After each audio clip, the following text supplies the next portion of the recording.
అంటే ఇప్పుడు జగన్మోహన్ రెడ్డి గారు ఒక మాట అన్నారు, ఇది మేము తీసుకొచ్చాము క్రెడిబిలిటీ చంద్రబాబు నాయుడు గారు కొట్టేస్తున్నారు అది ఇదని మాట్లాడుతున్నారు. దాని మీద మీరేమంటారు? ఈ 2016లోనే మీ అందరూ చూసామండి. ఇప్పుడు గత ఆంధ్రప్రదేశ్ ప్రభుత్వం ప్రజలు కూడా చూశారు, ఉత్తరాది ప్రజలందరూ కూడా తెలుసు. అక్కడ భోగాపురం ఎయిర్పోర్ట్ అనేది ఇప్పటి నుంచి కాదు, అప్పుడు దాదాపుగా వాళ్ళకి ఒక 10-15 ఏళ్ళ కల అది. అక్కడ భోగాపురంలో ఉన్న ఆ రోజు కూడా ల్యాండ్లు తీసుకునే కానీ డెవలప్మెంట్ జరగడం కానీ ఆ భోగాపురం ఎయిర్పోర్ట్ వస్తుందంటేనే చుట్టుపక్కల కంపెనీలు ఇన్వెస్టర్లు అందరూ రావడం జరిగింది అక్కడ దగ్గరగా. ఇప్పుడు ఏంటంటే ఈయన అధికారంలో ఉన్నాడు లేరు కాబట్టి ఇప్పుడు దాన్ని ఏది చేసినా సరే చంద్రబాబు నాయుడు గారు కానీ ప్రభుత్వం ఏది చేసినా సరే నేనే చేశాను, నేనే చెప్పాను, నేనే చెందానని చెప్పేసి డప్పు కొట్టుకోవడం స్టార్ట్ చేశాడు. ఇక ప్రజల్ని అబద్ధం నిజాలు ఇలాంటివన్నీ నమ్మించాలి, ఇలాంటివన్నీ నమ్మించే ప్రయత్నం చేస్తున్నాడు. ఇవన్నీ సోషల్ మీడియాలో పోస్టులు పెట్టి నేను తీసుకొచ్చాను కాబట్టి నేను ఇప్పుడు వచ్చింది అది ఇదని మాట్లాడుతున్నాడు జగన్మోహన్ రెడ్డి. ఆయన ఉన్న గత ప్రభుత్వంలో కూడా అంతే కదా, ఆయన ఇచ్చిన మీడియాలో కూడా ప్రతిదీ కూడా ఆయన ఏంటంటే ఈ అబద్ధాలు చెప్పగా మా దగ్గర వందలాది వీడియోలు ఉన్నాయి, మా మొబైల్ ఓపెన్ చేస్తే చూడొచ్చు. ఆయన కొడితే ఊరికనే వచ్చేస్తాయి. ఆ రోజున ఎంత భోగాపురం ఎయిర్పోర్ట్ ఆపాలని చెప్పేసి ఆయన అక్కడ ప్రజల దగ్గర ఎంత గట్టిగా రోజున బహిరంగంగా ఉన్న మీడియా వేదిక పైన ఉన్నప్పుడు కూడా అక్కడ మా బంధువులందరూ కూడా ఉత్తరాదిలో ఉన్న వాళ్ళని కూడా ఇప్పుడు చెప్పారు మాకు. ఆయన అడ్డుకోవాలని చెప్పి శత విధాలా ప్రయత్నించిన వ్యక్తి ఆయన. ఉత్తరాది అభివృద్ధి పడితే ఆయన చూడలేడు ఉత్తరాది ప్రజలకి.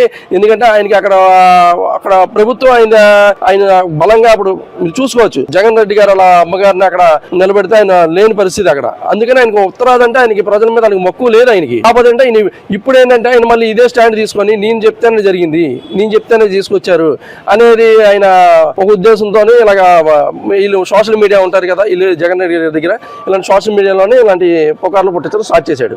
మాట్లాడుతూ అప్పుడు నేను ఎంత కష్టపడ్డాను నితిన్ గడ్కరీని అడిగి తెలుసు ఆయన అడగండి అది ఇదని మాట్లాడుతున్నాను. దాని మీద మీరేమంటారు? అంటే అప్పుడు 2022 సంవత్సరంలో ఉన్న యువత అందరికీ తెలుసండి. ఆ రోజున జనవరి 4వ తేదీ నితిన్ గడ్కరీ జగన్ కి ఢిల్లీ పిలిపించారు. జిఎంఆర్ చంద్రబాబు బినామీ అంటున్నారంట, భోగాపురం ఎయిర్పోర్ట్ ఆపేశారంట, ఏం నీకు పిచ్చా అని జగన్ నితిన్ గడ్కరీ ప్రశ్నించారు. ఈ చంద్రబాబు ఏదైనా మీరు ఉంటే మీరిద్దరు తెలుసుకోండి, కానీ విదేశీ ఇన్వెస్టర్లు ఉన్న ఎయిర్పోర్ట్ నేషనల్ హైవే జోలికి వస్తే పరిణామం తీవ్రంగా ఉంటాయని ఆ రోజుల్లోనే హెచ్చరించారు. అది అప్పుడున్న యువత అందరూ చూశారు, ఆంధ్రప్రదేశ్ ప్రజలందరూ కూడా చూసుకున్నారు. ఆ రోజుల్లో అప్పట్లో శంషాబాద్ విషయంలో మన్మోహన్ సింగ్ గారు కూడా రాజశేఖర్ గారికి క్లాస్ పీకడం అనేది కూడా ప్రభుత్వం అందరూ చూశారు, ప్రజలందరూ చూశారు. అప్పుడు మలేషియా ప్రభుత్వం ఇన్వాల్వ్ అయ్యి ఉంది. ఇలాంటి పరిస్థితుల్లో మీరు జిఎంఆర్ సంస్థ చేస్తున్న ఎయిర్పోర్ట్ పనులు అడ్డుకుంటే మన భారతదేశానే కాదు, మన వైజాగ్ అనే కాదు భారతదేశానికి కూడా చెడ్డ పేరు వస్తుందని కూడా అప్పుడు మనందరూ చూశారు, తెలుసు అన్ని. ఇప్పుడు మళ్ళీ మీరేదో కొత్తగా డప్పు స్టార్ట్ చేశారు, నేను చెప్తేనే వచ్చింది గడ్కరీ గారు, నేను చెప్పబట్టే అదని చెప్పేసి మీరు ప్రజలను మళ్ళీ మభ్య పెట్టాలని చూస్తున్నారంటే. ఎందుకని నేను ఇలాగ మాట్లాడుతున్నా అంటారు?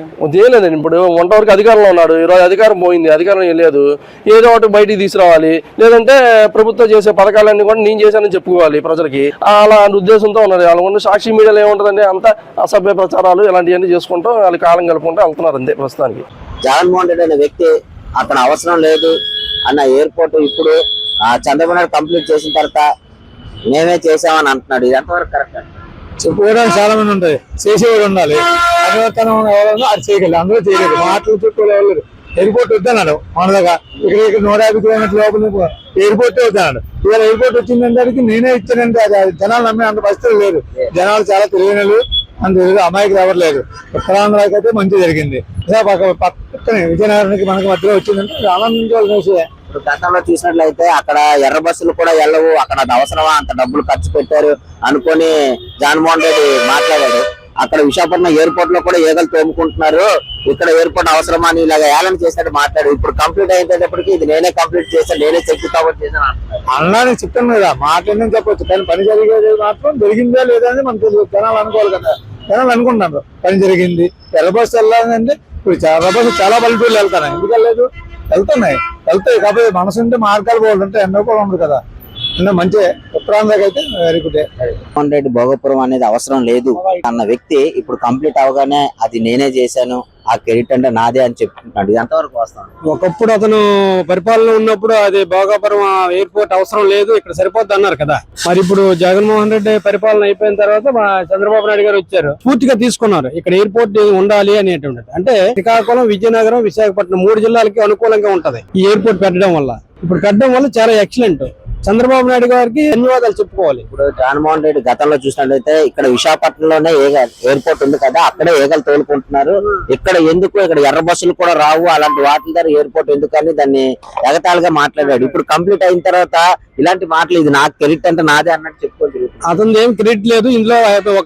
కనీసం ఒక ఇటుక పెట్ట కూడా అతని పరిపాలనలో పెట్టలేదు. ఒక సింగిల్ ఎంపీ కూడా ఇన్వెస్ట్మెంట్ చేయలేదు. సొమ్మంతా అతను అనుచరుల కోసమే దోచుకున్నారు తప్ప మరి వేరే వాళ్ళ ప్రజలకు కూడా పెట్టలేదు. ఏమంటే అమ్మఒడి అన్నాడు తప్ప అమ్మఒడి లేదు, బొమ్మఒడి లేదు, ఏటీ లేదు. ఒక్కరికి ఇచ్చాడు. ఇప్పుడు ఇంట్లో ఎంతమంది చదివితే అంతమందికి ఇస్తున్నాడు చంద్రబాబు నాయుడు. ఇది గ్యారంటీ.